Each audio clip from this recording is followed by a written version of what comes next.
Hello and welcome back to Sikich Live. We're bringing you the latest news of the world of work directly to you live on LinkedIn, YouTube, and Facebook.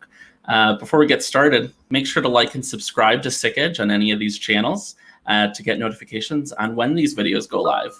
We also have lots of great content covering everything from Microsoft Dynamics to Office 365, Salesforce, and Oracle NetSuite. Last week, we discussed a little bit about work from home best practices. We had a lot of questions, though, about cybersecurity within collaboration, ERP, and other cloud tools. So we decided to bring in a cybersecurity expert and managing consultant, Michael View. Michael, if you want to come up here, give us a little intro to who you are. Hi, Michael. As Michael said, my name is Michael View. I am a managing consultant here at Sikich. I've been at Sikich for just over 7 years now. I have quite a long background, but stems everywhere from manufacturing to healthcare and now into consulting. Excellent. Thanks so much for being here with us today, Michael. We are excited to have the Sikich cybersecurity team on, as so many people, clients, and other companies have reached out to learn a little bit more about our cybersecurity practices and some best practices around ERP security. Thank you for having me. Yeah, I'm excited. So we are going to talk a little bit about working from home security best practices. So I thought we'd start it off there, and you can give us some tips and tricks, the best ways to be secure while working from home. Sure. Yeah, there's a lot, obviously, with the world that we live in now. Most everybody's working remotely, or most likely from home. And you probably have a laptop, maybe a system of some kind that hopefully you have some kind of dedicated space in your house to have an office. Some people are at their kitchen tables, but also you might also have some sensitive information like documents, that need to be kept on hand. So it's something else to consider when we're talking about physical security and making sure that these items are, locked up or secured from other individuals, not just your family, but anybody else that may be in your home. But obviously, when you have a device, a laptop, and it's locked in your office, it's pretty easy to secure because we have, badge access or whatever on physical buildings. So that's where we get our physical security from. When we're at home, it's obviously different. We're transporting them, maybe putting them in our cars, taking them with us. So one good thing to do is have some level of encryption on your device.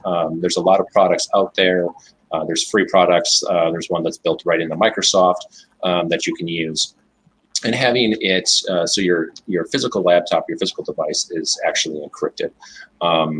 From a network perspective, that's another thing we sort of take for granted when we're at the office.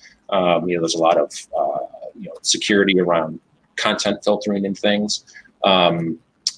Making sure that your wireless is secure. What other devices do you have on your wireless? Are you sharing it with the rest of your family? Other devices. So trying to maybe assess some of that risk. If at all possible, the best way to do it is to have a dedicated wireless network just for your work device, but I know a lot of people can't do that. However, one tip might be you have a lot of new wireless access points come with like a guest wireless network. So you might be able to do some rudimentary segmentation that way. Excellent. Yeah. One thing I've invested in is also a paper shredder for physical security. So you're making sure you're getting those documents out and away from anyone that a guest or things that could come over, making sure that you have that. So another little thing. But luckily, I just have my cat Tom here, so I don't think he's trying to get in and look at everything that Sikich is doing. But I'd say better safe than sorry, right? Or exactly. Yeah, no, that's a good one when you talk about paper shredders or other ways to lock up stuff, right? I mean, I'm fortunate enough I have a dedicated space in my house to have an office, so then I can put all of my confidential information, away and locked in drawers and things. Absolutely. Yeah, so now getting a little bit into the software aspect. So, how are attackers right now targeting cloud services, including ERP solutions, collaboration tools like Microsoft Teams, Office 365, even ERPs like Microsoft Dynamics or Oracle NetSuite? What does that look like, and what are attackers really targeting there?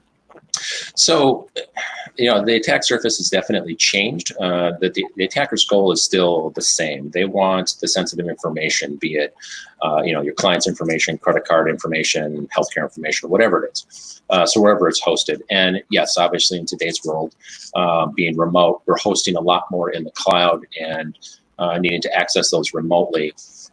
So a lot of attacks are actually focusing on the individual user, because they know now that the employee has taken their system, their laptop, whatever it is, home with them. So they're trying to attack that specific endpoint, maybe taking into account that network security might be weaker. They don't have to contend with corporate, firewalls and other security provisions that have been put into place at a corporation. So if they can maybe get remote access to your computer or do some, trying to think of the correct word, like social engineering, and get you to believe that they maybe work for your employer, and you let them in to your workstation inadvertently, and then they can use your connection to jump into the cloud, or potentially get you to give them the information they need to get into the cloud. Well, yeah, good things to think about. And what about how employees are currently accessing company data, their intranet, things like that? What kind of security concerns do we have?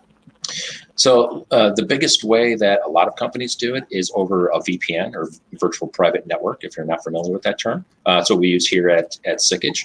And I think that's the large majority of individuals or individual companies use VPNs. There are other ways. There's definitely cheaper ways to do it.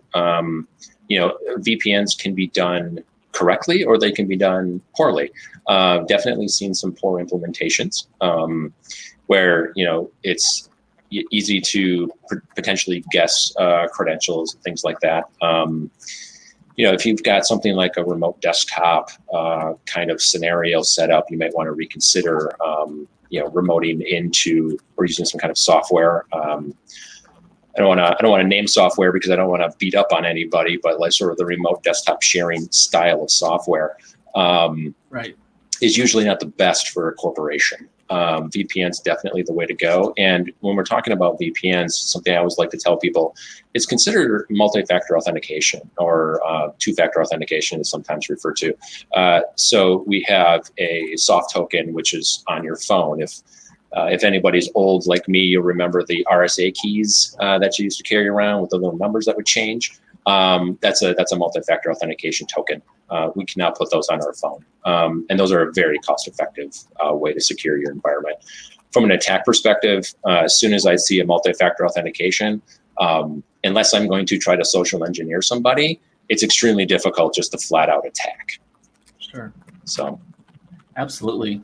So right now, the situation that we're in with this pandemic is there's a lot of what I believe is pretty specific attacks with using COVID-19 to attack, our computers, laptops, intranet, and get access to company data. So curious, what kind of attacks are going on right now related to COVID-19 and the pandemic, and how are those attackers taking advantage of people that are either working from home or even if they're in the office? Yeah, so no, that's a great question. So attackers never give up. They obviously are aware that we're under a pandemic crisis in the world right now. So what they try to do is taking into account, so they go for the majority, right? It's not going to work with everybody, but for the majority of people, you're going to be working from home. Your company probably has a help desk or service desk of some type. You probably have some kind of remote access like a VPN. So they are going to, potentially try to social engineer you or call you or email you and say, hey, we're from your service desk. We would like access to your computer, so that way we can get to help you set up the new connection, right? Oh, we're switching platforms, we're switching the VPN, whatever it is. So can I remote into your computer? And people will be like, yes, I need to make sure I can still stay connected, right? I better let this person in. So that's a very big ploy, and we see that a lot around holidays or whatever it is. But definitely now with the COVID-19 thing, because we know everyone's working from home, so that's definitely the biggest issue.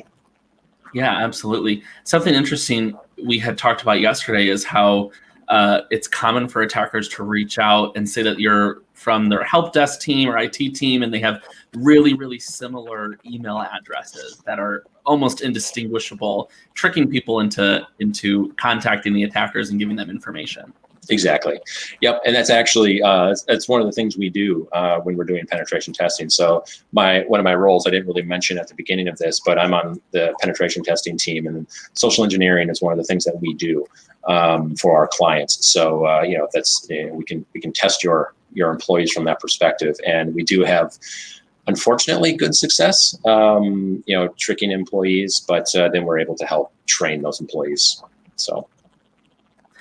Yeah, and I know we've kind of talked about this broadly, but what about malware and ransomware? Where does that kind of fit into ERP and cloud security?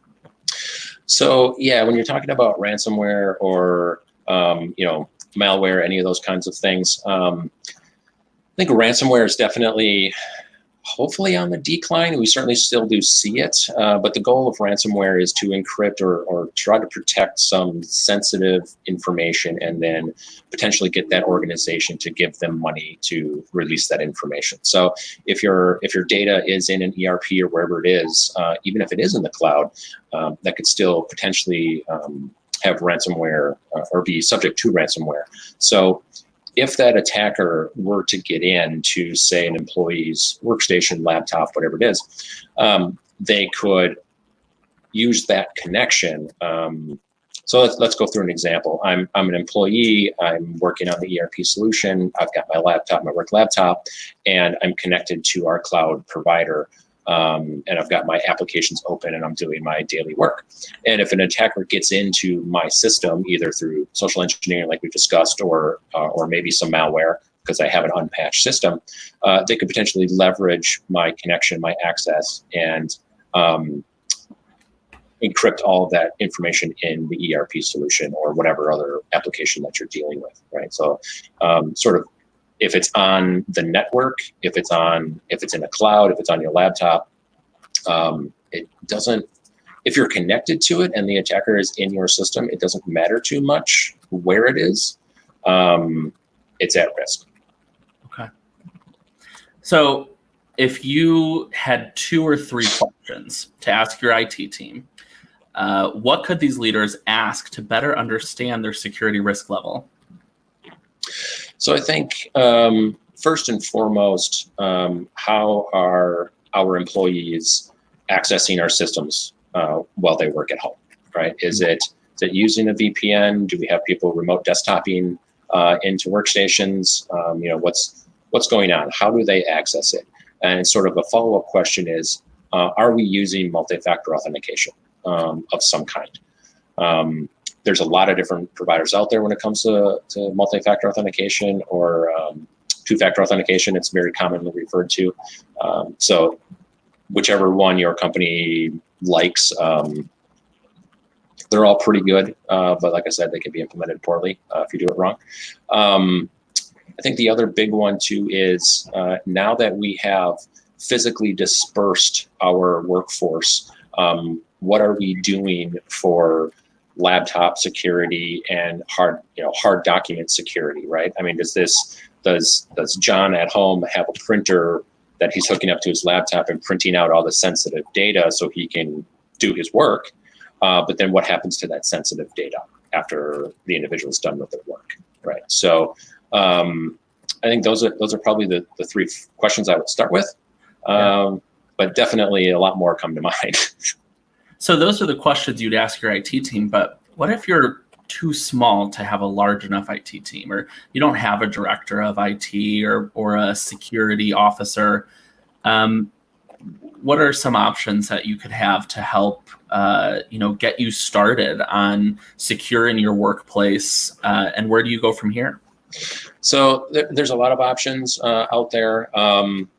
Obviously, not to boast, but that's something that Sikich does, right? So we've got, like I said earlier, I'm on the penetration testing team, so we have a really great group of individuals that can break into just about anything I've ever seen. They're fantastic at what they do. But we also offer, like, for smaller companies who maybe don't want a penetration test, we do vulnerability scanning. So that's a service that we also provide. So, not with us, maybe with somebody else, but I would highly recommend that you get some kind of vulnerability assessment performed on your external IP address range or your external hosts where your workers might be connecting, and to see how secure that really is. Are there any gaping vulnerabilities? And then, kind of go from there. Yeah, can you elaborate a little bit on penetration testing and what your team does with that service of Sikich? Sure. How much time I got? Plenty. So from a penetration testing standpoint, it's pretty broad.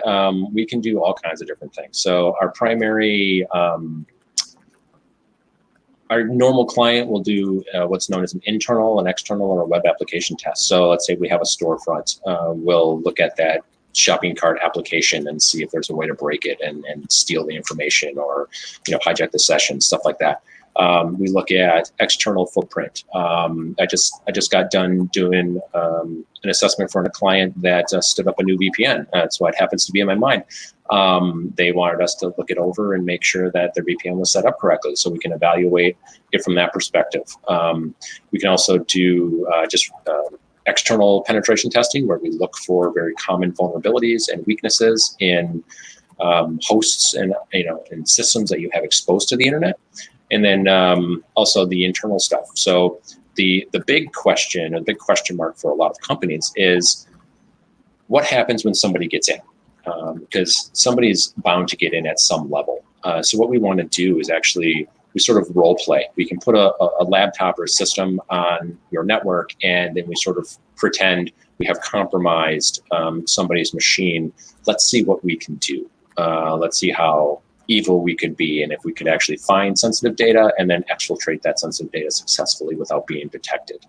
On the other side of the spectrum, we also do the physical. It's part of pen testing as well, is doing the social engineering, where we will do emails, we'll do pretext calling for companies, and we also do physical security assessments, where we physically walk into your organization and see if we can, basically social engineer our way into the front door and see how far we can get. So it's a wide range of services just our team offers. Yeah.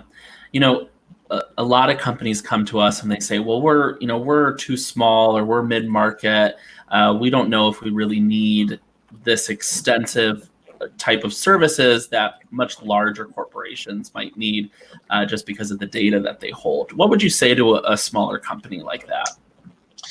I don't know if an attacker really cares if you're big, little, or medium. Right. They see your presence on the internet, and if they see a vulnerability that they could potentially exploit, they will attempt to exploit it. So if you're a mom and pop shop, or if you're a Fortune 500 company, they're not going after just the big fish. They're going after the little guys too, because they know they probably don't take security. I don't want to say seriously, but like you said, they don't have a in-house security team to do their work. So it might be a bit more relaxed. So they're actually targeting those people. So yeah, it definitely can be done. Even just like a rudimentary vulnerability scan, not that hard, not that expensive, and it gives you a really good starting point. Absolutely. Yeah. Speaking of starting point, reach out to Sikich if you're interested in penetration testing, vulnerability scanning, or you have questions about anything that we talked about today. I know security can be a lot. It can be a little scary. So sometimes having a partner with you to get through all of that can definitely help alleviate stress on your company. So we're happy to help. Thanks everyone for being here today. That's all the questions that I have for you, Michael. I appreciate you taking the time. Oh, you're welcome. Happy to. Yeah. So like I said before, make sure to like and subscribe on whatever channel you're viewing this on so that you can see what we're doing week over week with these live streams. Next week, we're talking a little bit about Salesforce, and so we're excited to bring that to everyone here. So tune in next week, 2:30 Central Time, and we'll see everyone then. Thanks again.